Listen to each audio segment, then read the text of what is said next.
Let me bang. I do let you bang. Hey, Let me bang you, Katie, man. I let you bang. I let you bang. Greetings, marrieds and virgins. Go for Jesus. No for Jesus, people. Hey, I'm not surprised, motherfuckers.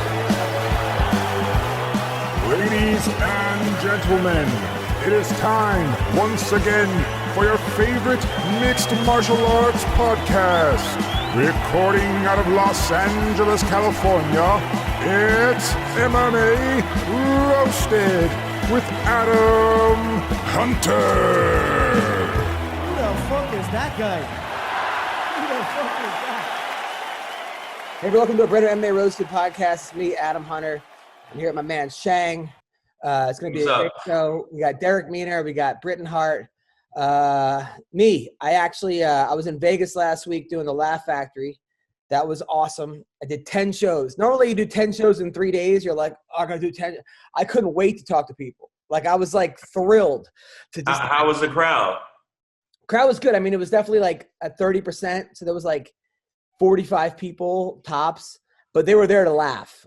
In fact, like, I felt like they were like animals that have been crated and that you just let them out. Because I think some of them were having just full-on conversations with me. One lady, this black woman, every time I told a joke, she goes, "You bad, stop." Yeah, apparently it was the old lady from some escaped slave. I mean, who says that? She goes, "You bad." I'm like, what is this, like the Michael Jackson remix? You know, I was like, Yoder from Flavor Flav's grandma. But she was having fun. Those are the worst type of hecklers, the ones that are having fun. You can't slam them. You can't slam them. You can't be like, "Shut up, you jack-o'-lantern face whore." Yeah, I didn't want to slam her. She was having a good time. She's like, "Man, you too funny. I'm like, did you expect you were coming out to a TED Talk or a poetry? Like, of course I'm funny. Right.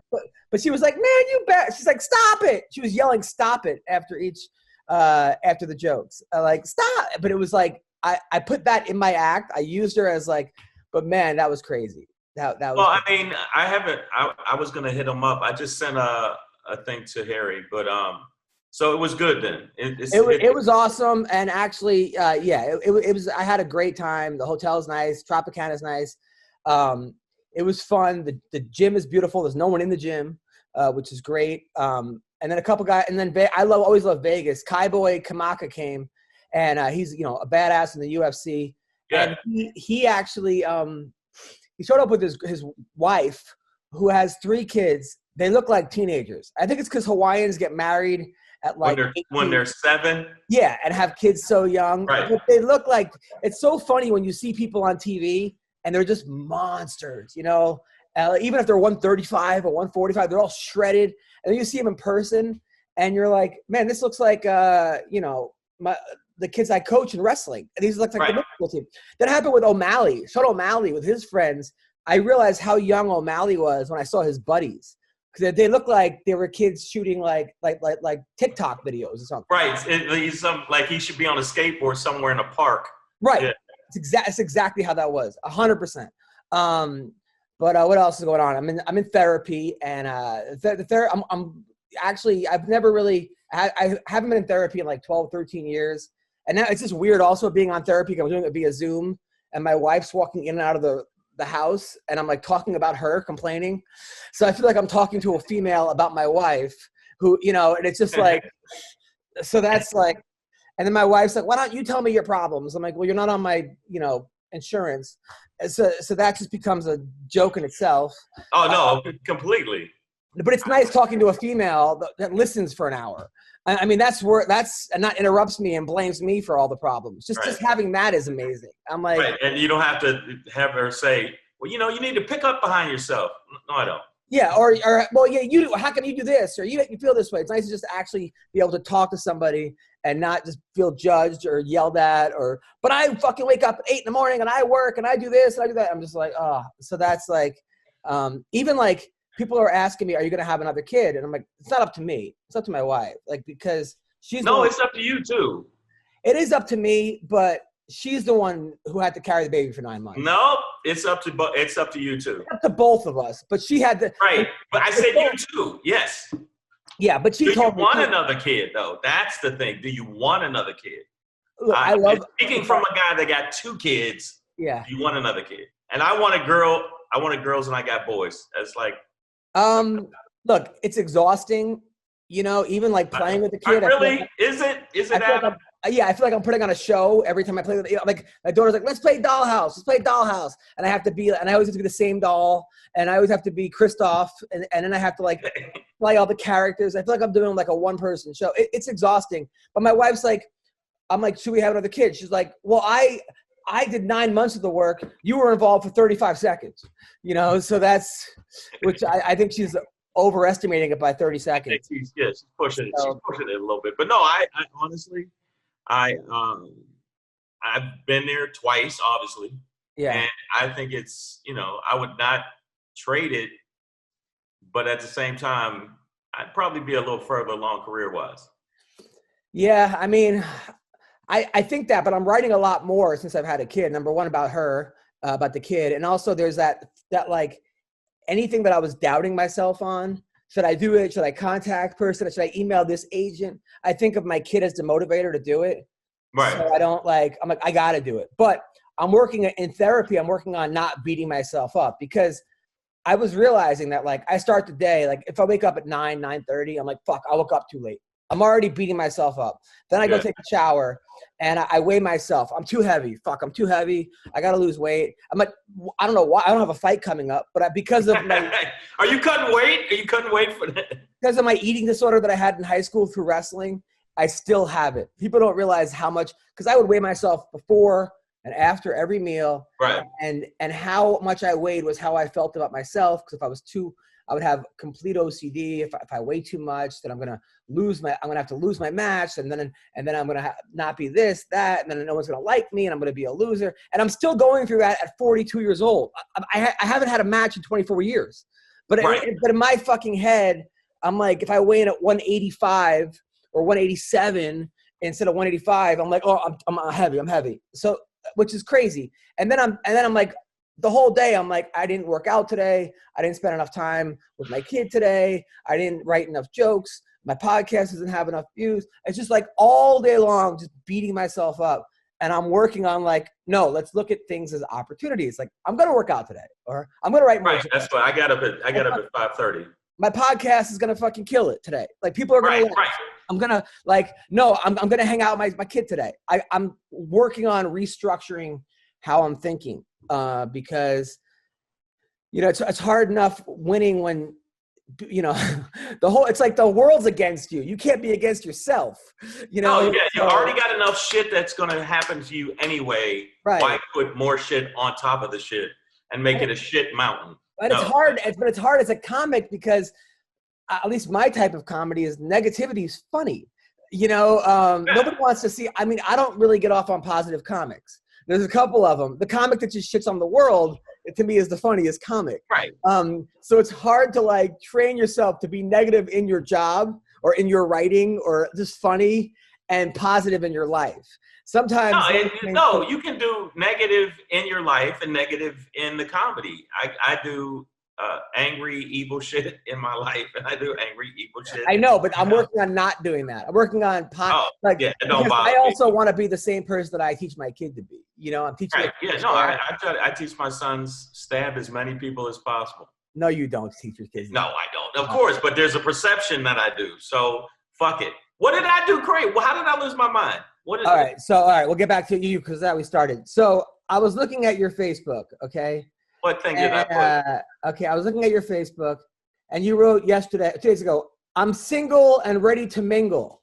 No, that was today, me being silly. Right. 2 hours ago. I know there's a pandemic fucking things up, but you know you want it. So all the single ladies, holla, I am COVID-free and I have stretched. I smell like a baby's buns. My left toenails are clipped and my gas smells like pineapples and angel sweat. So ladies, the inbox is waiting. Woo! LOL, and send them to my website right now. Like, is this gonna work? I mean, no. If anybody does inbox me, I'm like, what the fuck is wrong with you?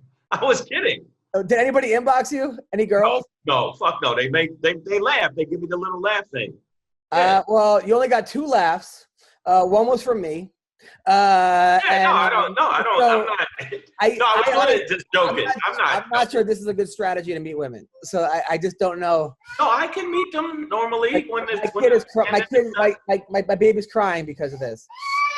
She okay? What happened? She hit her lip. Are you okay? What happened? Come here. It's okay. Been there. So it's okay. So it's okay. She went to a party and hit her lip. Right? Is that what happened? Okay. My son went to a party and almost sliced his thumb off. So really? Wow. Yeah. These parties are too much. These parties. They had the little swing thing. The chain caught around his thumb. So what else is going on? That's what I'm saying. So it does seem like you are single and looking for a chick. Is that what's going on here, Shang? No. I was joking. Oh, okay. All right. I wouldn't have said that my left toenail was clipped. I would if I wanted to talk to a woman, I would inbox her directly, or I'm not that type of dude. Okay. I'd walk up to if Paige Van Sant was single, I'd walk right up to her and go, hey, what's going on? Come here. I just saw Paige Van Sant on some video, and she was throwing like flip roundhouse kicks. I was like, Jesus Christ. Okay, so she hurt her lip. Okay, it's okay. She busted it pretty bad. She have a scar? The table with the cakes. Yeah. Running, and there's like a little hill, and kind of tripped and it fell like. Okay, so she cried the whole way home? No, she just started when we came up here. Okay. Is she okay? Okay. I'm like recording now. Okay. All right. So okay, here we go. Anyway, so all right, let's. By the way, so this crypto is driving me crazy because I have money. I have money in Coinbase, and I can't get it out. They're saying till spring because I put the wrong cryptocurrency in my wrong wallet. Like I basically almost robbed myself, but I'm in my wallet. So tell me they can return my tokens. Meanwhile, the money keeps going from like 50 to 100 grand down to 50. So it's like, you talk about stress. I have beyond stress. So I actually I actually hit up the president of the company and I told him what happened.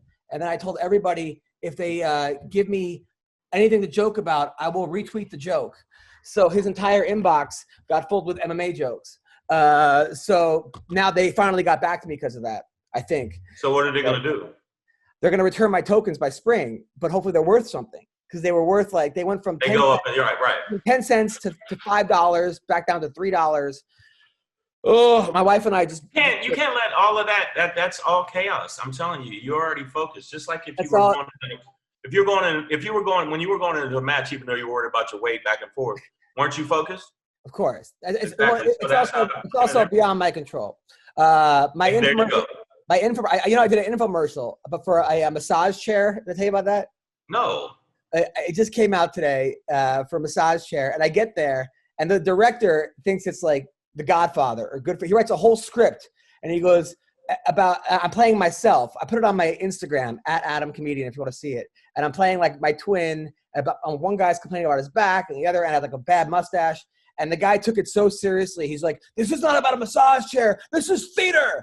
And like, just was he crazy? Yes, but in a good way. But and then they put me on the chair, but I kept fucking up my lines because the longer I did the lines, the longer I got to be on the massage chair. So and it felt so good. And you got relaxed, like yeah. So it took me like 7,000 takes. So my massage chair video came out. In other news, before we get to MMA, Mr. Potato Head. Did you hear about what happened today? No. All right. So he's no longer Mr. Potato Head. He's just Potato Head. He is now gender neutral. So I guess he's Mr. Potato Head. No, not anymore. He's just Potato Head. I guess he doesn't have to pay child support. Oh, these people kill me with that. Yeah, it's like they're not making now it's just going to be a Fox News talking point. This is going to be on Tucker Carlson all week long. They're going to have to actually talk to Mr. Potato Head, which is going to be crazy. Find out how he feels about, or he or she, or whatever he chooses to be called. It's fucking stupid. I mean, I've been all weekend. I've been promoting the special, so I just I've been out of it. I mean, I did watch the fights. But aside from the fights, I've literally been in because I don't have anybody. I don't have anybody to promote my special. So, but luckily, it's doing really well. Really well. Of course it is, because you're hilarious. My dog. So my dog was sick, and by the way, I saw the picture. Yeah. By the way, thank you to my buddy who sent me some CBD for my dog, which was very nice. But I feel like now everyone's a doctor. Have you noticed that? Like every comic, everybody on TikTok is either a life coach or a doctor. And it's insane because everyone's telling me what to do with my dog. Oh, he probably has this, probably has that. But nothing was worse than when my stepmom had cancer, right? She died. She had leukemia, stage 4, neuroblastoma, was going through it. And this comic hit me up and she's like, hey, I run this thing where it's like a comedy cares thing where we go to tell jokes for people and we can help cure them through our material and through our jokes. Could we come see your stepmom? And I go, listen, thank you. But, she's got it's really bad. And I don't think this is going to work. She's like, well, please, let me have a chance at it. And I was like, she kept hounding me. Finally, I was like, stop texting me. Like the last thing my stepmom wants is bad comedians coming, telling her jokes while she's in a fucking coma. I mean, that might be a way for her to just end it and say, you know what? What? I need to be taken out. Yeah. If you do one more Tig Notaro impression, I'll fucking kill myself. I can't think of a worse way.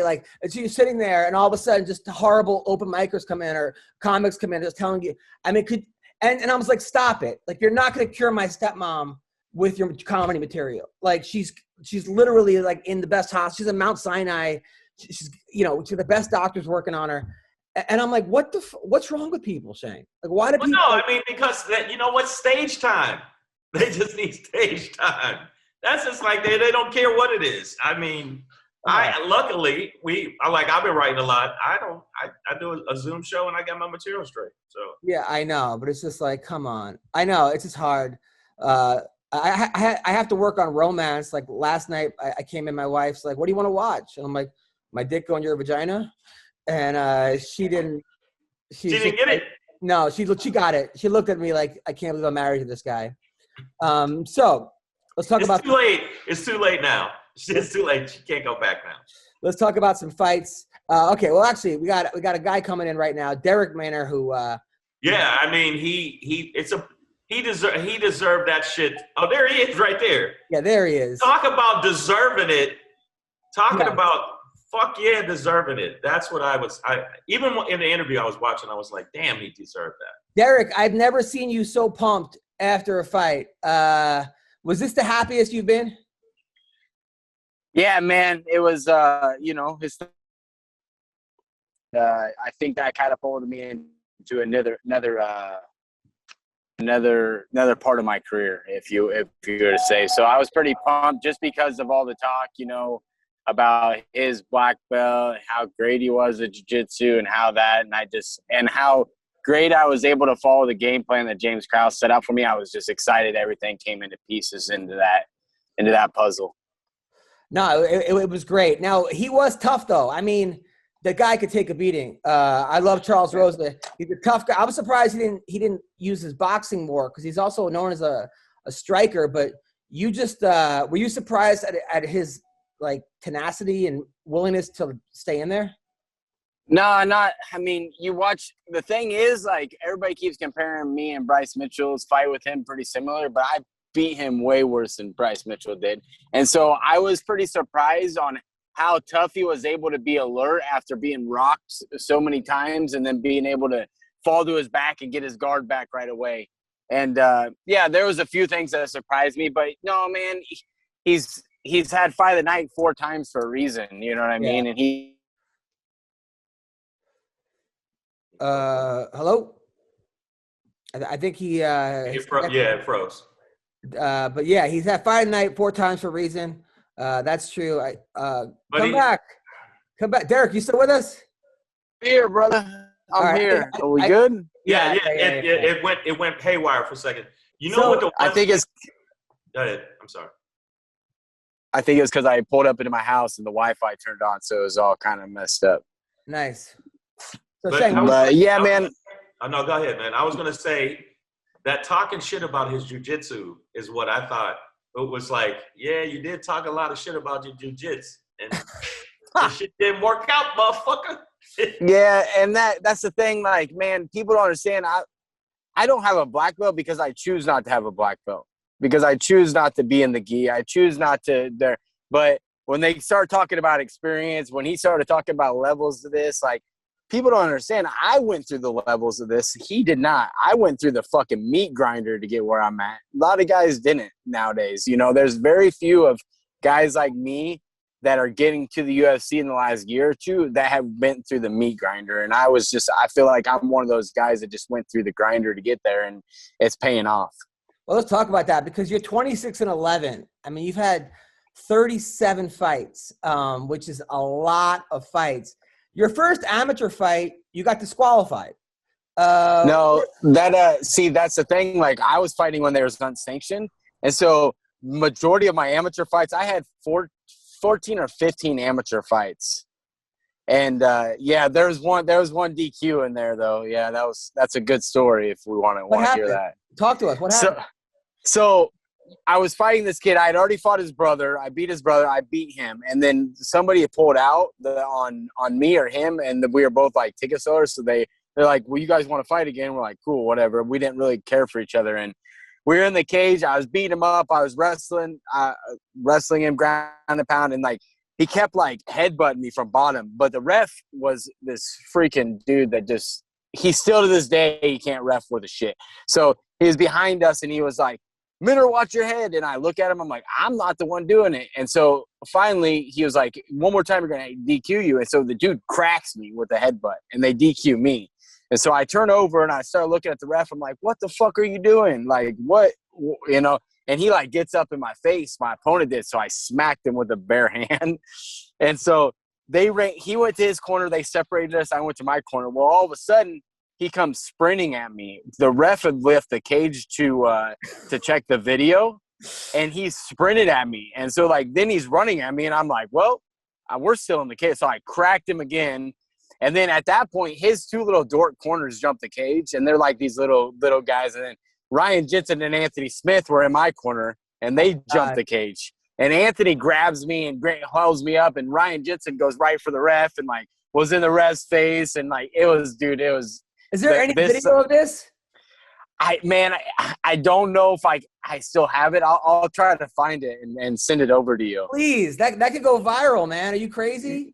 Yeah, man. I should have messaged the promoter at the time. It was in Victory when Victory was around, and this was 2011. But yeah, man, it was pretty crazy, you know, like. And then I get outside the cage, and then they wouldn't let me back in. His fans were like coming at me. Oh, it's fucking nuts. That's hilarious. You and Anthony Smith and Ryan Jensen. That's a fucking trio. Holy shit. Yeah, bro. And the thing was, like, his corners were like just these little amateur fighters, and then like they jumped the cage and they were like tough, and then all of a sudden Anthony and Jensen jumped the cage, and they're like they curled back in their corner real quick. Wow. No, so this is while the ref is checking the tape. So what was it? So the ref's checking the tape, and all of a sudden fucking a melee breaks out. But why do you get they disqualified the whole fight? The whole fight was done after that? No, they disqualified me because of the headbutts originally. And then after all that shit broke loose, they just separated us, gave the kid the win. But, you know, I still counted that as a win back then. You were on top. The guy's headbutting you from the bottom. And did you headbutt him back at all? Yeah, man. No. Do you headbutt him back? No, I mean, I was like, as a wrestler, I was just grinding my head. You know, like, I didn't know shit at that point, man. I was like 6 or 7-0 as an amateur. Like, I just wrestled, you know what I mean? And so I was just like forcing my head into his chin, and he would just kept like bringing it back. Bah! But yeah, dude, it was crazy, man. I'll have to find that video for you. I love that story, story, man. That's the kind of stories that, like, man. So then you go pro and you lose your first fight in 1 minute. And this guy's, for anybody out there watching this, because we have a lot of amateur fighters that watch this, people, you know, and they go out there, they lose in a minute, and they go, I'm just not good at fighting, or this is not for me. I gave it a shot. And then their girlfriend says, I told you so, or their parents are like, go back to college, or whatever it is. But you went out, lost in a minute, and now here you are, 37 fights later in the UFC. I mean, it's crazy. What was it about you that kept you going? Fuck, man. One thing was, man, when I just always, I don't like to give up easily, man. And I just kept moving forward. And I knew that I was good enough to be there, but I would have the hiccups. Like I'd lose that bum in my pro debut. And then I went on a 5-fight win streak and I lost to another dude I shouldn't have. Like it was always like the losses were always me winning like decisively in the fight and then getting caught in something. Like the majority of my fights are like that. And so, yeah, man, it was never giving up, just always like it's all I knew really, you know, since 2010. And then I did tell my grandma on her deathbed that one day she'd be able to watch me in the UFC for front row, you know, when she was dying. So that's kind of cool to get them wins now, you know. Wow. Now I heard your grandma fought Gabby Garcia. Is that true or no? No. Oh, okay. No. No. I just wanted to throw a really stupid joke. All right, so no, a lot of bar fights back in her day, but no. Your grandma had a lot of bar fights for real? Bro, they are bikers, bro. They threw down. My dad to this day, my mom. This is my mom's parents, and then my dad. They would always go out, and they would just be like. My dad always says to this day he would always rather have my grandma in a bar fight than any man ever. That's awesome. She was mean. I never saw that part of her because she quit drinking the day I was born. But they were a mean group of people, man. Wait, so your grandma was a biker for real? Yeah, ran around with the Hells Angels, North Omaha and shit. Now, when you grew up in Nebraska, did you wrestled for Nebraska? Did you place in the States? How'd you do? Yeah, I placed my junior year, and then my senior year I lost in the quarters of the eventual state champ, and I just didn't fucking care at that point. Then you went to Iowa Community College. Iowa Lakes. I wrestled a year up there, man, and just wasn't for me. And you were like, fuck it, I'm going pro? Well, I was just like, actually, I didn't know what the hell I was going to do, man. And after I left, this would have been May. So I did my year and then I left and I was like, my buddy, that random ass dude, like never in a fight in his life was like, hey, I'm going to go do this cage fight in South Dakota. And I was like, fuck, I'll go. And so we drove up, just me and him together. That was it. And we fucking drove up and fought, man. In the tri-state cage fighting championships, I was back then. And it was an unsanctioned event in South Dakota, and I won, man. And, man, the rest is history. I just fucking loved it. So you had no training. You didn't even, like, practice, no sparring. You just wrestled. You went up to South Dakota to fight. Was that on an Indian reservation? Might have been. I don't even remember at that time. Yeah, man. You know what, though? I think that you said you went through the meat grinder. I think that it's good that you did because now – you're a fucking monster. Does that make sense? These are different kind of people, man. Like, I mean, yeah. I mean, I would never just be like, hey, what do you do tomorrow? I don't know. Want to go fight in South Dakota on a reservation? Like, this is like a different breed, man. You wouldn't do that, Adam? No, fuck no. Like, I'd be like, how much you paying me? Oh, nothing? Oh, yeah. Yeah, like, it was super weird, man. And now I know, like, what I know now because I help with, like, shows and I do, like, all that stuff, like, back then, dude, I just want to fight just because, you know, and unsanctioned fucking, you don't even know who these dudes are. You didn't have no blood tests or any bullshit like that. It was fucking weird, man. Now, your submission game, though, is insane. I was looking through some of your fights. The one against Charles Dupre, where you had the Von Flue choke. Like, that choke always fucks me up because I always think the guy on bottom has the choke in. Because he always has the guillotine. That dude, crazy story. So that dude and me, you know, that was right before I got in the UFC, but that dude and me went back and forth for fucking 8 years, right? And, like, he was in the same district as me in his wrestling. So, like, I always thought we were cool, you know, like, well, all of a sudden, and then I started getting some, like, attention and fighting, and he started talking shit on me. And this dude he's a crazy Indian. He'd get drunk and just talk shit on the internet and like blow us up and all that stuff. And then like many times Anthony Smith wanted to kill him in the fucking bars and shit after fights. And I would like hold Anthony off. And then all of a sudden he turned on me and then we settled it. And I ended up Von Fluing the kid. Yeah. But that's such a crazy move though, because I always think the guy on bottom has the other guy in the choke. I'm not a big jiu-jitsu guy. and then all of a sudden, Yeah. bottom's just out. You're like, what did I just watch? You know? That's why, and it's so funny because like there's people recording it from like a fan's point, like going live, because it was like the big thing in Nebraska where me and him were fighting, because he was a big thing at one time around here or whatever. And so they were like recording it, and like none of his fans had any clue what the fuck just happened. Like I just stood up and I flipped him off, and they're like, what? And they like shut off the video really quick. And like, I got like 4 of those posts, like people were sending me. It was kind of cool. That was awesome. You know, it did seem though, like for a while, every time you stepped up at the level, because all the guys you lost to either UFC now or they're just stars. And every time you would step up, it was like, oh, you become so close. What is it now that allowed you to kind of, when you finally step up, to not fold under pressure?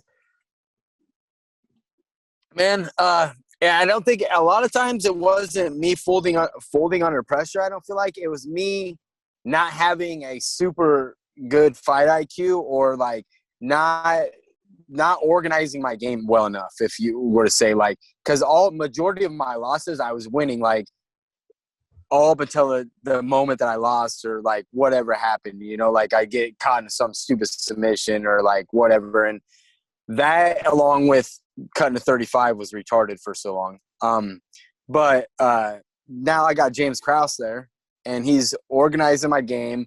I have my fight IQ is growing, and I owe a lot of that to him, you know, and now we're starting to slow my game down, and the effects were like what just happened with Charles Rosa, you know, because them, you know, honestly, like that type of guy is kind of like was my kryptonite before him.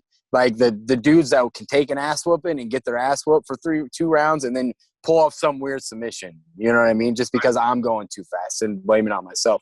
So yeah, man. Yeah, I owed a lot to the camp down at Glory MMA and James Krause for sure. So where were you before that? I'm in Omaha at Premier Combat Center with Ryan Jensen. Like I still train here and everything, but I was like popping around and doing my camps like in Vegas. I was popping but I would only go for like 2 or 3 weeks, or I would do my camps elsewhere. I used to go to Black House MMA, but like I would just only pop in at camps like 2 or 3 weeks at a time. But now like that was my first 8-week camp of my career. Yeah, so. It's hard because I talked to Kenny Johnson over at Black House, and he says it's hard because guys come 2 weeks before and you're like, hey, fix me. And he's like, I don't even know who these people are. I have to like learn them, and then I don't want to fuck up what they're doing right versus what they're doing wrong. I understand that even as a wrestling coach for me, it's a way harder for me to get a kid that's good, that I don't want to touch, that I don't want to fuck with what's working, than it is for me to kind of build a guy up from the bottom, because then I could for sure. I know the guy. It's hard when someone's actually has some skills. In a weird way, it's easier when they have no skills to get them some skills. Oh, for sure. You know? Yeah, that's what I've always said that too. I coached some youth wrestling too, and I've always said that too. I'd rather have a kid that knows jack shit, that just wants to work hard, than a guy that's coming in and he's the 4th grader that freaking headlocks everybody. And you know what I mean? I'd much rather have the 4-year-old that knows nothing. So yeah, well, it's just hard for me because I don't want to fuck with. I'm not one of these coaches like. I think Edmund was like that, where it's like, no, you break down the guy completely, then you build him back up. I'm like, no, you don't want to do that. You don't want to fuck with what's working. At the same time, sometimes as a coach, I doubt myself because I'm like, if I would have left him alone, he would have been better. I've had so many times that where it's like, you know, sometimes even like in a match, I'll be like, top, bottom, neutral. I'm like, what do you want? I'll just say, what do you want? Because I'm like, I'd rather him have the confidence of making his own decision than doubting what I'm telling them, you know? Yeah. Yep. Oh, for sure. Well, let me ask you. So would you say the camp you would now, it's just like, it's way better for you? Man, James Krause is so fucking good, man. And I keep telling people that, and like, I'm giving him so much praise just because like, I've always said my whole career that like, I need a head coach. A pro head coach. Like I've had coaches and I've had good coaches. I need a pro head coach that's all he wants to do is make sure that you're fucking going to win and like your team's going to win, right? And James Krause is that guy. And he happens to be one of the best dudes in the world to do that position. And, you know, I've fought James's guys 3 or 4 different times, right? So like he already knows me on the opposite side. And so when I went to him, he already knew me inside and out from fighting me 3 or 4 times. So that's you know, it was perfect place for me. Now, was there any ego? Because I know one of his main guys is Grant Dawson, who I love, just the nicest guy. And like I said, Shang, when you meet some of these guys, he's like a kid. Talk about, I mean, like I hung out with him. He comes to my show. I felt like it was like he literally could be my son. He's that young, and his girlfriend's cute, yada yada. So was it weird going into the gym because you lost to him, like training with him now? When I fought him and Kevin Kroom, like that people would know, and then a couple other guys that trained there, that I won against. But no, man, it's not weird. It's like, the thing is, like, once you fight somebody in the cage, it's just a different mentality, you know. Like, there's no hostile environment, like, especially with those guys. Like, Dakota had fought a few of their guys before too, so James has been the opposite corner of me a bunch too. So there's no really hard feelings, no nothing. You just go in there and you work hard. And I think the first week, bro, they were trying to get me, you know what I mean? Like some of the guys, not necessarily James, but I felt like I had to earn, like, okay, this dude's like in the UFC, blah, blah, blah. He's coming to us. He has a fight in 4 weeks. Like, let's see what he's all about. So I got put through the grinder then, and then it's just normal, you know. It's just one of those things. So now, I love Kevin Kroom. He's hilarious. I've never met a fucking kid with worse ADHD in my life. He's got a big fight coming up against Bruce Leroy this week, which is going to be a great fight. How do you guys get him ready for Bruce Leroy? Man, I think the big thing about that is just rounding out your own skills. You know what I mean? I think that Bruce Leroy, I mean, he moves a lot, but he does not, like, Kevin's seen it all. You know, he's like me. He's one, you know, if you compare careers, me and Kevin we're on the same path. You know what I mean? So Kevin's already seen everything, but it's just rounding out what he's going to do against this guy. And I feel like he goes in there and he wins by submission in the first or second round. Yeah, Bruce is kind of like, he's one of those dudes that you don't know what Bruce is going to show up. Yeah. Looks like a world beater, or you're just like, now another guy, Julian Marquez is your teammate. So after he won, I was so happy for him because, like, you're right. I love James Krause. And the way he told him was like, hey, man, you got to knock him out to win. You better fuck it. Like, you're losing the fight if you don't get a knockout or a submission. And he did it. I love when coaches tell you that. Then he calls out Miley Cyrus, right? And I make fun of him. Miley responds to him. I called the dude up at like 3 a.m. I go, wake up. He goes, whoa, what's up? I go, she fucking responded. Really? I go, yeah, man. He goes, what should I say? I'm like, I don't know. Fucking shave your fucking, because he said. Shave her neck, yeah. If you put empathy in your chest, he would hook up. He didn't do it. Now he's claiming that, like, they're friends now and it was a win. Like, Darrick, did you tell him fucking shave MC in your chest? I hadn't seen it. I haven't seen him since he won, because obviously it was my. I flew You're a from terrible Omaha teammate, man. You're the worst fucking teammate for that, bro. But yeah, he should have just fucking did it. Like, right. I mean, but the dude's a character, man. That shit's fucking crazy that all that shit went down, and like she was responding, and like, you know, I mean, that's what you need to do, be a personality, I guess. Now you're married with you have twin girls, right? I'm not married. I have my girlfriend. We've been together about 3.5 years. We have a 5-year-old that's hers, you know, but I've been around her for 4 years, and then I have my own 9-month-old. So. Oh wow, nice. Now, do they get along? Yeah. She's like, that's her. My 9-month-old's fucking favorite person is her sister. So it's, you know. Now you got to up the game, dude, because like Glory MMA now is becoming like, you got to be like, you got to call out like Demi Lovato. You better have a threesome with being my girl. Like, come on. Like you have 24 hours. Be like, come on. You gotta, right? You got. No, because I'd get my fucking balls slit off if I came home. Like my shit. If I'd pull some shit like that, dude, all my fucking shit's in the snow right here, bro, outside my fuking house. Hey, not a chance that shit's happening. She was fucking. I'm just all right. Yeah. All right, I'm just telling you, it could have been good. I mean, yeah. I mean, if she could take a joke, that'd be cool, but not a fucking chance. Like if she would laugh at it, yeah. If she would laugh at it, yeah. She ain't laughing, bro. Like she's fucking. bro. Wait, so you're she'll 9 fucking months old. You're 9 months old is with her, right? What's that? You're 9 months Yeah, old. yeah. Oh, okay. Yeah. Got it. And then how come no ring? You just don't want to make that mistake? We just haven't got that. We're just on other paths on like our careers and shit right now, you know. What does she do? She does hair, but she does like hair extensions. She has her own salon and stuff like that. So. Oh, nice. There you go. Yeah, that's the best, dude. What's with the pressure and saying, "Well, why aren't you married?" What are you? Yeah, you can't call me out like that, man. Because I got you. Because now she's gonna see this and be like, "Yeah, motherfucker, what's up?" Yeah, like, of why are course. we married? Yeah, exactly. You put him in a position now.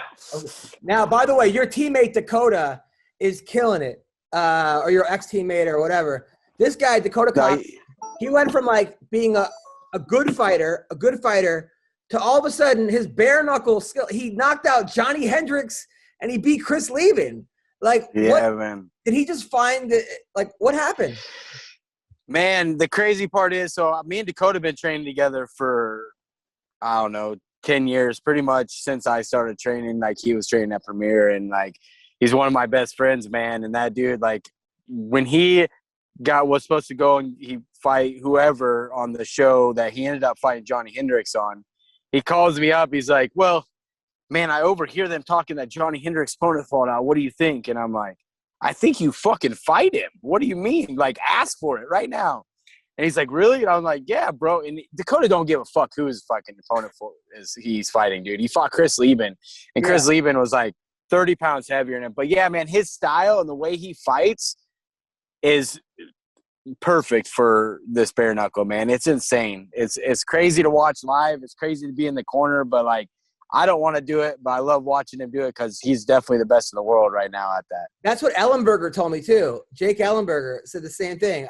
I guess everyone from Nebraska that knows Dakota knows this dude just like has just like gorilla fists or something. Like yeah, bro. And the way he's built, and the way his power and shit, and like he's never wrapped his hands ever, like in training or anything. So like he's been hitting shit like with bare fists pretty much for his whole career. So like.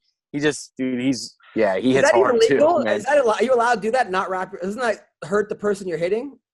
I mean, not having hand wraps, is that harder or is that better or worse? Yeah, man. Like I don't know. I mean, I think that like he probably should have been wearing hand wraps while we were sparring and shit, but like he never has, man. It's just crazy. Like, yeah, he's so good at that, and like just the way he strikes and shit is perfectly tailor made for that. So. You guys are crazy. It's like he did it and he's prepped for it now because he's been doing it so long. Yeah. You guys are crazy. Yeah. You guys are fucking crazy. I love it though. I love the fact that there's people like you, like real men are still around. Because I appreciate it. I live in LA. We don't have a lot of people. A lot of people that they put avocado shit on their eyes. Like, a lot of bitch motherfuckers. So let's talk about some fights coming up. Some quick predictions. Rosenstruck versus Gain this week. Gain is 7-0. I didn't realize he's only been fighting MMA for 3 years. Before that, he did Muay Thai for 3 years. Rosenstruck's another guy who's a monster. Has one loss to Ngannou because he went punch for punch with him. Great game plan there. Who do you think wins this fight? I'm taking the dog, man. I'm taking Rosenstruck. Yeah, it's crazy. He's an underdog against it, right? That's crazy. Yeah, I thought so. I'm going to take – I mean, it's a pretty even fight, but I think he gets him on his feet, man. I just do. Shang, you? I got to say he's made mistakes, but I think that he's definitely got too much dog in him. The other guy's only had 7 fights, but 3 years is not a lot of time to like – that's not a long – I mean, look at this guy. He's been fighting since he was like 1974 or something. Ankalaev. Just make him. Ankalaev versus Krylov. Ankalaev coming off that huge win. Krylov's a monster. Who would like in this fight? Oh, man. I don't really know. I think Ankalaev probably. Yeah, me too. You? Shang? I don't know. It's one of those ones where it's like, it's like, it's so close, yeah. All right, Pedro Munoz versus Jimmy Rivera. These guys are your weight, right? They're 35ers, but I got to go with my boy Pedro, man. He's a good friend of mine. Yeah, for sure. You ever train with him? Yeah, a lot. He was my main guy at Black House. That's why I continued to go out there for a couple years. So back when 2015. He's had a tough time as of late. He beat Cody No Love, and then he lost his last 2 fights. What do you think it is? I thought he beat Frankie myself. Yeah, I thought he won that fight. I mean, it was close, but I thought he won that fight. Maybe a little biased, but man, that kid he's so good. I think he gets this one again. You know, he's already beat Rivera once, so. Yeah, I think the 2 losses is actually going to put even more of a fire under his ass. Yeah, absolutely. And you're right. They were very, very close fights. Angela Hill versus Ashley Yoder. That should be a good fight. Angela Hill has fought like 19 times in the past year. She's a monster. Yeah. Ashley Yoder's got slick submissions. If this keeps standing, I got Hill all day. But Yoder pulls out some shit that you're just like, I don't even know that was even. Yeah, I think she can pull, like, she's not scared to pull guard or do whatever, dude. I like Yoder end up finishing the fight at some point in the submission. All right, Shang. I think if Hill doesn't be stupid, does do something stupid and go to the ground, if she stays on her feet, she's gonna piece her up. She's gonna absolutely piece her up. Come on, man. Alex Hernandez, a guy who knocked out Benil Dariush, was on a fucking streak before he got to Donald Cerrone, who wins every fight like this, against Thiago Moises, another monster. Who wins this fight? Man, I think Hernandez gets him. Hernandez gets him. Who's the best guy you ever trained with? Me? Yeah. I mean, fucking James Krause right now. But, like, as stylistic, like, I've been in the same room as, like, Anderson Silva and those guys, so. What's that like? Man, it's just crazy, surreal. I didn't, like, I was, like, point sparring him because, like, it was, like, we were both off on the rounds, and, like, it's just so crazy, you know what I mean? That was, like, 2014 before I had met a bunch of people, too, so it was pretty surreal. Did you think about possibly just knocking him out so you could be like, I knocked out Anderson Silva? No, definitely did not. No, Adam, for a minute there, Silva was the shit for quite a while, man. Oh, for a minute there, for like the fucking. No, you know what I mean. Minute. Yeah, that's a long ass minute. Later, but everybody got the hands or the knee or the uppercut elbows, which I've never seen in my life. Now your girl has a beauty parlor, sells extensions. How does a girl from Nebraska get so good at extensions? What's going on there? I don't fucking know. Like she was doing the shit when I met her, so I don't know. She started hair and then all of a sudden she fucking trickled off and extensions. I guess I don't know. Is she white, Latin, black? What nationality?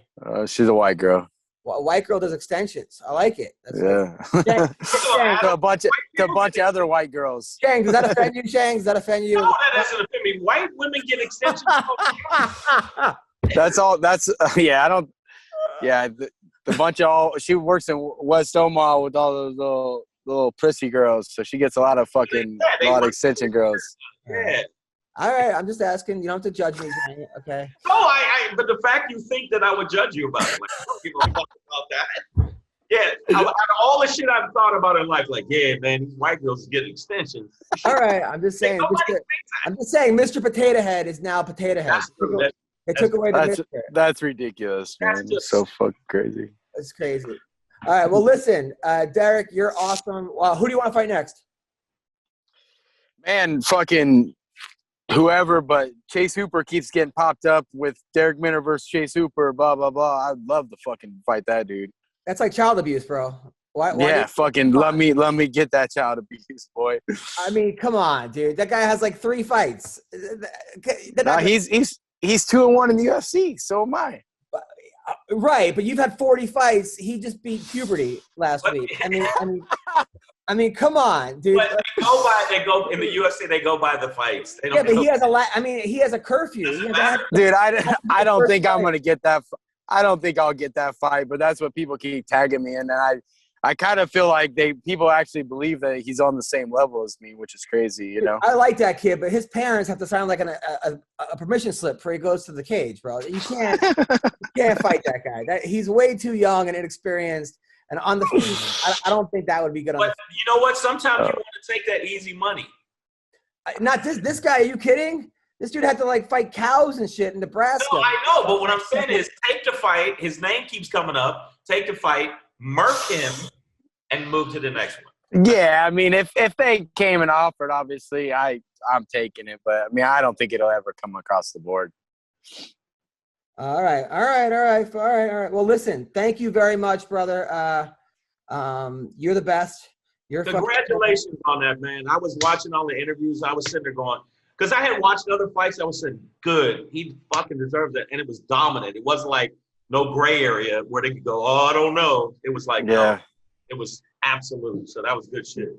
Thanks, man. Even though one judge gave him the third round, which is fucking crazy. Yeah, but you know what? That judge licks windows and eats crayons. Yeah, for real. Well, the guy's a chef. I mean, he didn't want him to fuck up his food after the fight. But Darrick, thank you for coming on the show, man. Thanks, man. I appreciate it, brother. Anytime. All right, that was Darrick Minor, dude. You know, that's a guy you got to root for. I mean, the guy's earned it. He earned it, but you know what? I think that it's good that he's on his platform now because tons of people now are talking about it. Yeah, and you know, and it's good that like I think that like the pandemic, you know, is great for guys like that. That guy, because so many people are like they're not training, they're not this. This dude stays hungry. He stays in the work. So I mean, he's a monster, that guy, and I'm happy for him because he seems like a real nice guy too. And the thing is, I think that now because I was watching the different interviews we were doing and the different press he was doing afterwards, I think more and more people will realize how much of a monster he is, and he'll get better fights. Dude, he has like 20 finishes in the first round, which is crazy because everyone who fights him knows just get out of the first round, you have a better shot of winning, and he still can't get out of the first round. A lot of these guys because he's that fucking like his chokes are that good, you know. The dude is just he's like me, man. I can't wait till like I become like this fucking huge comic and everyone's like, where the fuck did he come from? All my fans will be like, this dude fucking, he's been grinding. And they didn't know you were right. They didn't know you were right. Like somebody fucking accused me of just being, he just made tweets and then they gave him a special. I'm like, what? I've been doing this since 1999. All right. Before Christian Natividad was born. 1999? I've been doing the comedy since 1999, yeah. Wow, I've been doing it. Young buck here. Yeah, dude, but before this kid was even born. All right, so we got this kid, Christian Natividad, who's a monster. I watched him fight in the LFA last week. Before that, he was knocking everybody out. His longest fight went 35 seconds. That's too long, man. That's too fucking long, bro. Hey, Michael Giseo was tripping out too. He was like, after the minute mark, he was like, this fight's been way too long. Usually Christian knocks all these people out before that. Oh, my God. So he's a guy from Hawaii. He was a state champ wrestler in Hawaii, right? Then he wrestled for ASU. But you were a walk-on first at like a community college, right? No, so what actually happened was I wrestled at Southern Oregon. They were number 2 ranked in the NAIA division, and then I wanted to wrestle D1, so I went to ASU. And to be honest, I can't even really say that I even wrestled for them. I walked onto the team, and halfway through the season, I ended up quitting, and I didn't even wrestle a match with them. So, I mean, I did walk onto the team, but I never really competed for them. But were you there with, what's his name, those 2 brothers that were just monsters? Yeah, so I think that my year there was their first year, so and they were still like the studs at the time too. Even though what were their names again? Or are their names? Zahid Valencia and Anthony. Yeah, Anthony Valencia and Zahid. These guys are monster wrestlers. Right. So I mean, you go from Oregon, which is a D2 school? NAIA. So NAIA. Was it just was the competition level too high and you were like, fuck this, or you just wanted to punch people in the face? Just that right there, man. You can't put your stress by hugging people. You gotta punch something. So I just decided to do MMA. Well, you're killing it now. You're boxing because I watched the first couple of your fights in LFA, and you landed literally your one fight was like 9 seconds. It was just one punch, the guy went out, and then your next fight was like 16 seconds. It was insane, and I'm like, who the fuck is this kid? And they were like, he's a wrestler, and I'm like, mind blown. And your older brother's in the UFC, so he probably used to fuck you up growing up, right? Oh, yeah. I mean, before we even started training, I was the punching bag, so. So now you're 3-0, and your last fight in the LFA, the kid was good. The kid was good. You made him look bad, but he could take a punch. Oh, yeah. And, the crazy thing about that, too, is looking at his record, he looks like a turd. He has a losing record now. But if you look deep into it, like the people that he lost to in boxing, all those guys are studs, like 15-0, 11 knockouts.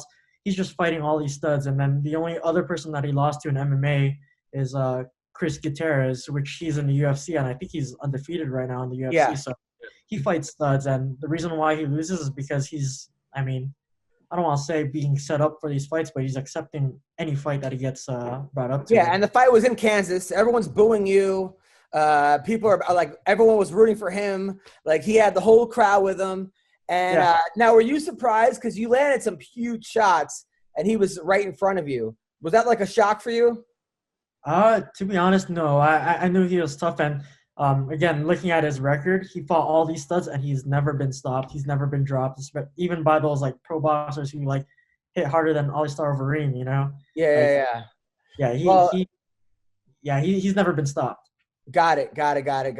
Now, when you quit the ASU wrestling team, because you were a stud wrestler, was your coach pissed? Who was it? It was who's the coach over there? Zeke Jones. And mad. I'm gonna go ahead and say it, but I'm pretty sure. I don't know if he's ever gonna watch us or not. But and to be honest, I don't even know if he remembers me because this was like 5-6 years ago. But he goes and he tells me, Christian, or he brought me to the side of the mat after I told him I wanted to quit. And he says, I want you to write me an email of why you want to quit, and I want you to rethink it, reread what you read, and then we'll talk. And I just didn't respond. I just never sent him that email. That was my last day at the wrestling room, and that was it. So it sucks because I broke that connection that I had with him, but I was just done with wrestling. You think he's waiting for the email still? You think every day he checks for the email? Still waiting. Now, were you there? Now, he didn't hit me back. God damn it. Now, were you there when I was there? Because they had me do jokes for the whole team. Were you in the room when I was there? No, I wasn't. So the assistant coach. I missed out. The assistant coach, the guy who beat Ben Askren twice. What's his name? Pendleton? Yeah, Chris Pendleton. That guy hated me. Why did he hate you? I don't know, because I was walking to the team and I was like, hey, coach, can I get my sweats? And he was like, no, you can't get your sweats yet. I was like, why? I'm a part of the team. And he was like, no, I'm not going to give you the sweats. And I mean, it worked out for him because I ended up quitting later, and he probably thought to himself, good thing I didn't give this guy his sweats. He just joined the team so he could get some wrestling gear. So Chris calls you up. He's like, hey, I want you to talk to the ASU wrestling team. I'm like, I'm a comedian. What am I going to say? I wrestled for like 2 months, D3, and quit also. But all right. So I go there. He goes, I want you to watch practice. I go to watch practice. Oh, this is awesome. Then he goes, hey, Adam, come here. So now he lines the whole team up, and he goes, do some jokes.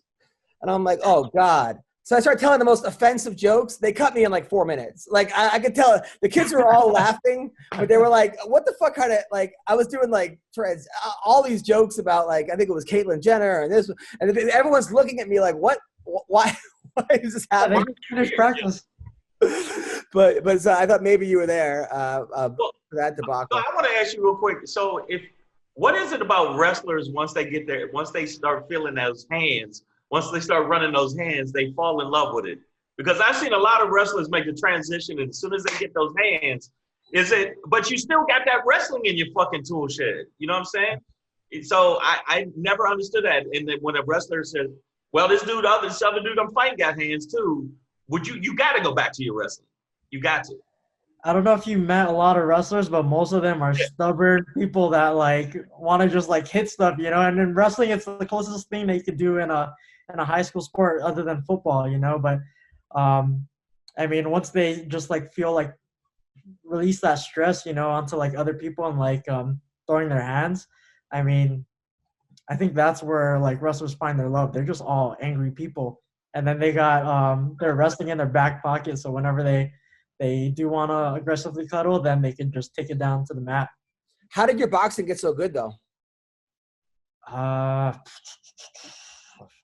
I have no idea. Practice. Hit the Yeah. bag. Now you train over in Arizona? Are you with Cejudo and those guys? So yeah, I'm training with them now. So I'm originally from Arizona Combat Sports under Trevor Lally. It's a different gym. I think that's a great gym for learning all my knowledge and stuff like that. Training with Cejudo over at Fight Ready. That's where I kind of like test myself. There's a ton of different sparring partners, ton of different looks and different things that they teach as well. So just having a blend of both of them. So like it's now, have you sparred with Henry? I haven't, but my brother has. Wow, that must be pretty awesome. Who won? Your brother or Henry? I'm pretty sure my brother would say he won, but don't tell Henry that. No, so what happened was my brother was still an amateur. Him and Henry were sparring, and my brother was catching him with a couple shots. I think they was going back and forth, and Henry Cejudo started throwing those calf kicks, and then my brother mentioned after the round, they were like, "Hey man, I got a fight next Saturday," and then Henry Cejudo was like, "Well, you shouldn't have punched me in the face." Yeah, that's hilarious. Henry does not. He is cringe in person. No, he's the nicest guy. He's a nice guy. Yeah, because he does not like. He doesn't like losing. He does not like. Some of his videos, I'm going, what the? But he's not gonna let some kid from Hawaii show up and start beating him up. He's like, fuck it. Like he'll start poking eyes or wedgies or checking oil.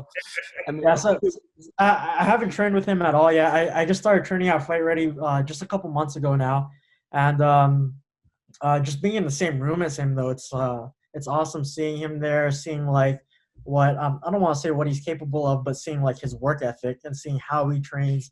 That guy is on a different level, man. He just hustles all the time. He works so hard, and it's hard to like. It's rare to see someone train that hard in a room, and especially like with the coaches that they have at Fight Ready. Like he's at a great spot and he has a great mindset. Now is Corrales there? Henry Corrales? Henry Corrales is there. Yeah, that guy's a stud too. Is that one of your partners?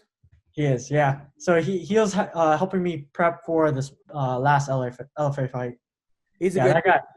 Yeah, he's super good, nice man. Like you'd be surprised. You look at him and you think this guy's a douchebag, but he is the nicest guy inside that entire building. Like he's nicer than every other fighter. He's had some crazy jail fights too. Ask him about his jail fights. He actually came on the show. Yeah. He came on the show, talked about his jail fights. That was crazy. Oh man, I gotta watch that episode. He gets pretty nasty. No, what was he saying, Shang? If someone took the bathroom, they wouldn't let him use the toilet or something. So he fucked the guy up, or so he basically bashed him. Yeah, it was crazy. I'll bash you over. If I gotta take a shit, I will bash you. Now, is that hot girl there? Who's the really hot one? The smoking hot? Oh, I know exactly what you're talking about. Tracy? Yeah. Is she there? Yeah, she's there. I just rolled with her a couple weeks ago. Yeah. What was that like? It was good. It was good. See, okay. That one why'd your voice go lower? Oh, yeah. Her boyfriend's really nice. Her boyfriend put down my girlfriend. I don't want to say anything too loud. Yeah. Her boyfriend's a nice guy. So she with that guy with the ears out to here. She had a boyfriend. She came to my show with her boyfriend. The guy was like a wrestler. He was training for like the Olympics or something.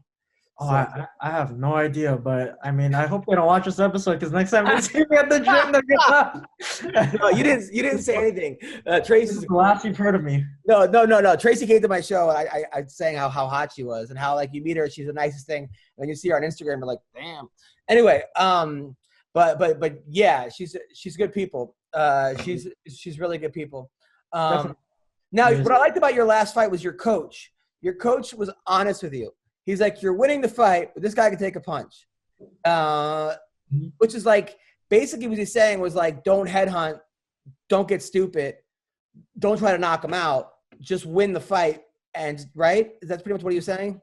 Yeah, pretty much. And that's exactly what I did wrong. I was headhunting the entire time. If you watch the entire fight, like throughout the entire 15 minutes, I threw less than 10 body shots.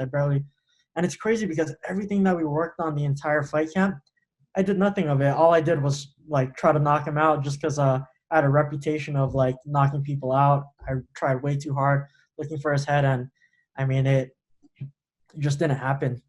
Yeah, but okay, so that's good. Listen, your third fight, now you know. Don't believe the hype. Everyone's calling you a knockout artist. And now you learn, okay, I just have to be the best I can. It's not about the highlight films. That will come by doing the best I can. Yeah. Right? But you knew this before, but now you seem like one of those guys that like, don't touch the stove, it's hot. You got to touch the stove, right? You got to learn for yourself. Yeah, and that's pretty much what I learned too. Like, I mean, just staying composed. And it was super weird too, because when I woke up that morning, I felt great. My stomach felt good. Mindset was right. Everything was going perfectly. As soon as we got to the venue, for some reason, I went into autopilot and I could not snap out of it. My coach, Trevor, he goes and he tells me, "You feeling explosive? You feeling good?" And I was like, "Yeah, I feel great." Right after the fight, he asks me, "You didn't feel the same, did you?" And I said, "No, I didn't." And I don't know what it was, but I just wasn't fully there. And I just tried to get in and get out of the cage. I just wanted to end it right away. Well, Christian, listen, you're 3-0. Stop apologizing, okay? Because this one, he wins the fight. It was a great fight. It was a tough fight. And he goes on Instagram, "Not the outcome I wanted." Like, you would think he lost. Like, people that lose were less apologetic. Like, hey, I'm sorry I let my fans down. Yeah. Stand, man. Dude, you won 30-27 on all 3 cards, right? I mean, 30-26 on 2 of them. 30-26 on 2 of the cards. Like, you're not going to knock everybody out. Some people just stop apologizing. You don't have to apologize, all right? Yeah, you're right. Come on, man. But you know what? People will get in the mindset, oh, he's a knockout artist. He's a knockout artist. So they expect it from you. Yeah, but fuck those people. Let them knock people out. I know, fuck them, but I'm saying that's what can get in your head because people do expect it. Oh, and it was getting into my head too when I had my interview with Ron Crook and Michael Chisea. I mean, I was just talking about how I'm gonna knock this guy out, all this stuff, all that. The hype was getting to me. So, well, first of all, it's Chiesa. So that's, you gotta apologize for that, not Chisea. But listen, you're doing great. Okay, you're killing. You're fighting in a fucking pandemic. You won. Let's no more apologizing. Even if you get knocked the fuck out in your next fight, stop apologizing. All right? All right? No more apology. Right, Shang? I switched to my other persona. I have 3 different personas. I got my work one, my Poi Pounder mode, and then my regular one. Right. Now, aren't your parents fighters too? They used to beat me up, but they weren't professional fighters. Well, I mean, fuck it. Now, you grew up in Hawaii?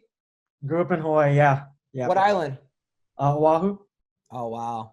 Yeah, so my dad is from Kalihi, so like back then when we were younger, for all those people who don't know Kalihi, a lot of those guys are pretty aggressive, and my dad was one of them.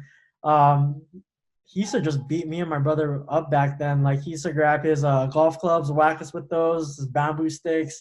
He used to whack us with the belt, and not like the soft side of the belt. I'm talking about the metal side, and he used to just whack us. So growing up, we had it pretty tough, but it's all love at the end. But you know what, Hawaiians, I'm gonna keep it real. When I went there and did a couple shows, Hawaiians are some tough motherfuckers, man. Toughest. Oh yeah. I'm not bullshitting you. I went to a bar and some shit popped off, and I was like, I'm not fighting none of these motherfuckers. No, he's right. I mean, first of all, BJ Penn's the king of the island. So he's. I don't know. I don't think so anymore. No. No, he's still the king. He's still the king. Trust me. No, Mac, are you serious? And then the women there, like they all get married at like 19 and have kids by 22. Am I right? Yep, that's. Oh no, it's a little bit younger now. That was back in 1990. Now it's yeah, but you went from Hawaii to ASU. Like, you stayed with the hottest women. Like, that's except Oregon. Oregon must have been rough for you. That must have been a culture shock. I mean, that must have been. Oh yeah, like the 6 over there, or the 6s are like the 10s. You know, like like any girl that you see who had like some kind of booty, everyone was on top of her. Oh, in Oregon, you know. Yeah. That's. I don't blame you for transferring to ASU. I would have done the same thing. Yeah. When I transferred to ASU, I had sunglasses on all the time. I was just like looking everywhere. Now, was Bubba Jenkins on the team back then? No, right? That was he was, but I've never seen him, never met him. But he was on the wrestling team though. He was on the. Yeah. He was ASU. I think just his senior year, and I think that's when he actually won The NCAA's. Got it. That was your year? Oh no, that guy's like 10 years older than I am. Oh yeah, he's older, right? Yeah, I'm like fucking yeah. Got it. Yeah, that guy's a stud, man. I've never met him. I think he still fights for Bellator, doesn't he? He's actually in the PFL now, and he's fighting Lance Palmer, his first fight, and he has 5 wins over Lance Palmer in college. But this is not wrestling. It's a tough one. It's gonna be a whole different ball game. But we'll see. I mean, Bubba's one of those dudes that, like, talent-wise, it's hard to find a person more naturally talented than Bubba. It's just a matter of game planning and a matter of, like, how hard he's going to work. Because Bubba can surprise a lot of people. You know, he could actually – I think he could do it. He could beat Lance Palmer. He has the mental edge over him. If you lose someone 5 times. No, you can't even go by that because it's a different ball game. It's not wrestling. It's not wrestling. It's not wrestling. But still, if someone beats you 5 times, you know, they beat you 5 times. We'll see. I don't know. I mean, obviously, Lance is going to be a huge favorite. It's hard to pick up at Lance Palmer. He hasn't lost in like 3 years. He's a monster. So he won the last 2 PFLs, right? Doesn't he have like $2 million now? Yeah, and he wanted to leave the organization for not getting enough fights. That dude's hungry. I mean, he's one of those guys that, like, he's $2 million in. He should be. He's like, fuck it. No, he wanted to leave. Like, he was like, wow. I'm out. That's a guy who loves fighting. So, like, it's a different breed. Some of you guys are different breeds. Like, you guys fight for free. This kid's in Hawaii. He leaves Oregon State. He walks onto a Division I team that's ranked 8th in the country after wrestling for a JV middle school team. I mean, this kid he just wants to knock everybody out. He apologizes after he wins. I mean, you guys are just fucking crazy. He goes, my dad beat me up with golf clubs, but it was love. Like, that's not fucking love. Like, people's dads don't beat them with golf clubs. That's golf clubs. Golf clubs. Okay, yeah, you're right. Yeah, I never got golf clubs. I mean, now when he actually hit you with a golf club? Oh yeah, that guy, like, he no fear at all. He goes all out. Now did he go 4? Like, or it was just like little taps? Oh, he goes. My daddy, he's like one of the top ranked amateur golfers in California. Just imagine him swinging that on top of me and my brother. Wow. Now what did you guys do to like? Why would he hit you with golf clubs? Just like dumb stuff. If we don't listen to him, if we don't mow the grass. But I mean, that's how we grew up, though. That's how, like, I mean, he would hit us a couple times. We would cry, and then we'd have dinner. Wow, there's a lot of grass in Hawaii too. That's a lot of fucking grass. A lot of grass. Yeah. That yard too. We had a huge yard. Well, Christian, man, so you're 3-0, and I really think you're going to be champ one day. I'm telling you. You heard it from me first, okay? Okay, so we're going to come back to that because you said first time I saw Chris Weidman fight, first time in the UFC, I think he beat Tom Lawler. I was like, this guy's going to be champ. I told Dana that. Dana's like, he couldn't remember the name. I'm like, there's a guy from Hofstra, Chris Weidman. First time I saw Colby Covington fight, I said, this guy's going to be champ. This is back when no one was talking about Colby Covington. That one I think you're wrong on. Dude, he was an interim champ already. No, he still has to fight Usman again. Okay, let's talk. All right, okay. Come on. First time I saw Cormier, that was the easy one, Cormier, because it's a 2-time. Okay, Kristaps Silva. All right. Though this kid right here, first time I said Caldwell was going to be champion. Now, Caldwell was a national champion too in college, so maybe that wasn't the hardest pick, but I said this guy would be champion. This kid right here, mark my words, is going to be the champ. Okay? You're going to be the champ. So when you are champ, you better still come back on these podcasts, okay? Hey, I'm back all the time, man. You just let me know when. I got so excited. I was here a little early. I was like, hey, where's this guy? I'm here for like 10 minutes. I'm so stoked to be on the podcast. But yeah, when I'm the champ, man, you guys are gonna be first on my list for podcasts I'm gonna be on. Thank you. And say hi to your brother. And then your brother's fighting in like 2 weeks, right? No, he's fighting in like 10. Who's he fighting? He's fighting. I don't even know how to say his name. Like Dana Batagorel, something like that. Right. Well, last time I talked to him, he was like in a 1-bedroom. He had like no electricity. He had like a fire in the middle of the room. So you guys are still grinding away. Well, take care, Christian, and be good. Yeah. Thank you guys for having me. Anytime. Keep knocking people out. I will.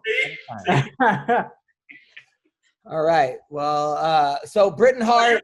You wait a minute. You called that he's going to be champ, and you really did call that Chris Weidman was going to be champ? Swear to God. Wow. Swear to God. I said, I mean, look, he was like a two-time, he was a four-time All-American wrestler in college, but just, I don't know, there was something about him. Same with Colby. The guys who do everything well and like aren't like experts at one thing, although you could argue, I mean, of course you could say, obviously argue he's an expert in wrestling, but he wasn't like an Olympian, but he was still like, expert, right. But those are the guys that, and I didn't see any type of, I was like, this is going to be hard to beat, you know? When you get guys that are just good, really great at everything. And why did you say Kobe? Because, I mean, because I was just like, same thing. His pacing, I would say maybe. But work ethic, two-time All-American in college, good striking, quick, fast, durable, can take a punch. I'm like, well, this guy's gonna be. I just saw it. I just saw it. I'm like, you know, I just. Wow. You know, I only saw it twice. I was wrong on two, and for some reason I thought Mike Perry, because I thought he was just fucking out of his mind. And the first couple of fights with Mike Perry, I said, "Yo, this motherfucker is a monster," and then he let me down.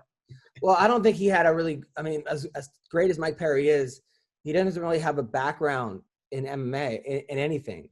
Like he didn't wrestle in college. He didn't wrestle in high school. I think he did amateur boxing, but you know, when you get to that level, playing catch up is fucking hard. You know? And he's doing it, but then also discipline and being coachable are not really his strengths. That's his strength. You know, no, not now, but I'm saying it for some reason. A lot of times you want to see how good a guy is. You ask the coaches. When Sarah Longo was so high on Weidman, those are two guys you can't fuck around with those guys. Like Matt Serra is not a guy who's going to tell you that you're good at anything unless he thinks you're good. Like so when Matt Serra says this guy's got skills, this guy's got skills. So that being said, like, you know, I mean, look, there are some guys like I did not, as good as Bisping was, I didn't think Bisping was going to beat Luke Rockhold the second time. No, nobody did. I mean, the reason I'm going to tell you why I thought he was going to beat him. I thought that Rockhold was extra cocky and he seemed like he was looking past him. Of course, that's exactly. People look past him. People, I think they're going to get fucking. I was rooting for Bisping. I went crazy when Bisping won. I almost had tears in my eyes. I was like jumping on my. I was so happy for him. But the first time he fought him, he got rear naked choked with a one-arm guillotine. Oh, he got rear naked. That's the stupidest thing I ever said. He got choked out with a one-arm guillotine, and it wasn't even very competitive. So, looking past him. Okay, give you examples. George St. Pierre looked past Matt Serra. Yeah, of course. And then he got caught, and that was it. Yeah, so but those are times. But there are also millions of times where people look past the guy and still won. So we just don't hear about those times because the guy won. Right. You know, I mean, how many times do we hear a guy after the fight go, "This guy's not on my level"? Every time that someone says that, they basically look past that guy and say that person's not on his level. You know, so I picked 3 because I did think Stylebender was going to be champ. I picked Silva right off the bat. I just said Silva before he was champ. Come on. First fight, I just thought you were a fan of Silva back in. I watched. Okay, I'm telling you right now. Well, I have my 3 favorite fighters, and Frankie Edgar's one. I don't care what anybody says. Frankie Edgar's one of my favorite fighters ever. Fuck everybody. But this kid right here, I'm telling you, he's also lighter, you know, and I feel like he's also lighter. Not that like it's not as tough. It is. It's really tough, but I think that like winning it at 155 is harder than winning it at 125 or 135. Right. I think that there are just less guys that are 135, 125. You know, I think winning it at 170s, like most guys are probably around 170 or 185. That's why those are the deepest divisions, the most competition. Right. No, 155. There's just so deep. Not that 25 is not. It's just less guys. How many guys, that are 100? There's less guys. So, yeah, I mean, no, absolutely. That's why, like right now, I had posted it on Facebook. The fighters I want to see fight, even though I want to see Usman fight Masvidal, I want to see him fight Kobe first. Of course. Everybody, no, there's not, except for Masvidal, I don't think anybody else wants to see that. Masvidal might be the only guy that actually wants that wants to see it, right. But everybody, first of all, there's more bad blood. It was a more competitive fight. It was closer. Yeah. But you know, but it would know. I know what you're gonna say. It was a short. I don't want to hear. I was gonna actually put a disclaimer that Shang is not allowed to bring up Masvidal during this podcast. Like I know what you're gonna say. I hear you, but yes, to your point, I 100% agree. Colby is the fight that everyone wants to see. Colby, and I actually want to see Poirier if he comes back. If he might be selling hot sauce and say fuck it. But I want to see him and Chandler. Oh yeah, no, Poirier's not going anywhere. The fight that I don't want to. I'm a Colby fan, and I'm also a Wonder Boy fan.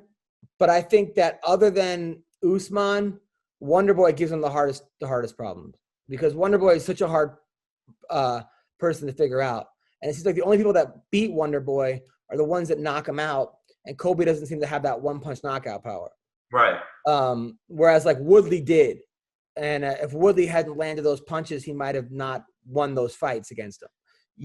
So I like Wonder Boy. I watch all his videos and I like him a lot. I would like to see him get a shot at it. And he said he wants to poke Colby in the eye. He goes, I don't like, which is like the nicest insult ever. He's like, right. I want to untie his shoe. He's like, I want to put dirt in his soda. I'm just like, what? Like what kind of, like, I want to turn off the lights when he's in the room and run out. It's so funny that he says, I want to poke him in the eye. Like, that's just him, it seems like. I mean, I can't see him talking shit. I just don't see him talking shit. Yeah. So he said Colby, he says, he seems like a real nice guy and everyone says nice guy, but the character he does, I want to poke him in the eye. I'm like, that is the nicest thing I've ever heard. But do you think that he should get a shot at Usman? Wonder Boy? Yeah. That'd be a good fight. I think that he would give him problems. He gives everyone problems. Right, I know. But what I'm saying is I guess it's like right. But why isn't they write Burns off, just wrote him off? Like, yeah, I mean, a lot of people were like, well, he shouldn't be back in the mix. Yes, he should. Well, he needs to win a fight. You can't get a title shot off a loss. He should maybe fight once, and then I think he should get another shot because he was a monster up to that point. I mean, I think Usman just had his number or something because they had trained together so much. He got his number. He lost the first round. He was getting blitzed. He got rocked. But I'm saying, did you see? He got his shit together and said, "Okay, he got me that first round." Yeah, he came back. Him to death, dude. That's just true. It was so. I was sitting there going, "That's GSP." It was better than GSP. GSP wasn't knocking people down with jabs. It was better. It was better than GSP. You think he's better? He would be better than GSP? You think that? No, I thought that jab was better than GSP's jab. Yeah, no, I'm saying, but if you think that if GSP and him fought at their peak, GSP. Shit. Wow. I think so too. I think the only person that I wish that he would have fought. Khabib, if GSP would have fought Khabib when he was younger, that would have been the shit. Yeah, but wait. At 70? Yeah. GSP can't make 55. He's shredded at 70. And Khabib at 70, I don't know. I mean, anyway. You're awesome. Where can people see your special? No, it's just funny. You're like, I don't know. I just don't. I don't know. This is such a hypothetical matchup. I don't know. No, but that's the fight people are constantly talking about. I'm going. They're not going to. GSP's not coming back. Khabib's not coming back. I don't want to see two guys don't want to come back for each other. Yeah, they don't. Khabib doesn't want to come back. He promised. Didn't he promise his dad?